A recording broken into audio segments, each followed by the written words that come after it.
నా పేరు శ్రీరామ్ శర్మ. తెలంగాణ రాష్ట్ర ప్రభుత్వము వృద్ధ తల్లిదండ్రులను పిల్లలు చూడకపోతే దీనికి చర్యలు తీసుకోవడానికి కొత్త చట్టం తీసుకొచ్చింది.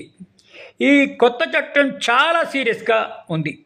ఒకవేళ పిల్లలు సీనియర్ సిటిజన్స్ అయిన తల్లిదండ్రులను చూడకుండా నెగ్లెక్ట్ చేస్తే, ఆలనా పాలనా చూడకపోతే చాలా సీరియస్గా తీసుకుంది.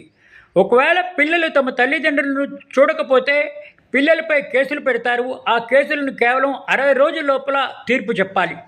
ఎట్టి పరిస్థితుల్లోనూ ఆ కేసు 60 రోజుల లోపల ముగింపు రావాలి, తీర్పు చెప్పాలి అని కొత్త చట్టం చెప్తోంది. ఆ కేసు మొత్తం కేవలం 60 రోజుల లోపల తుది తీర్పు చెప్పి కేసు క్లోజ్ చేసి తీరాల్సిందే అని ఈ కొత్త చట్టం చెప్తోంది. పిల్లల జీతాల నుంచి నెలకి 10,000 రూపాయలు లేదా 15% సీనియర్ సిటిజన్స్ అయిన తల్లిదండ్రులకు ఇచ్చేయాలి అని చట్టం చెప్తోంది. 10,000 లేదా 15% డైరెక్ట్గా పిల్లల జీతాల నుంచి తీసి సీనియర్ సిటిజన్స్ అకౌంట్లోకి ట్రాన్స్ఫర్ చేయాలని ఈ కొత్త చట్టంలో తీసుకురావడం జరిగింది. కోర్టుకు వెళ్ళనవసరం లేదు. కేవలం పిల్లలు సీనియర్ సిటిజన్స్ ట్రిబ్యునల్లో కంప్లైంట్ ఇస్తే చాలు, సరిపోతుంది. ఈ విధంగా ఒక్క రూపాయి కూడా ఖర్చు పెట్టిన అవసరం లేదు దీనికోసం అని ఈ కొత్త చట్టం తీసుకొచ్చింది తెలంగాణ రాష్ట్ర ప్రభుత్వం.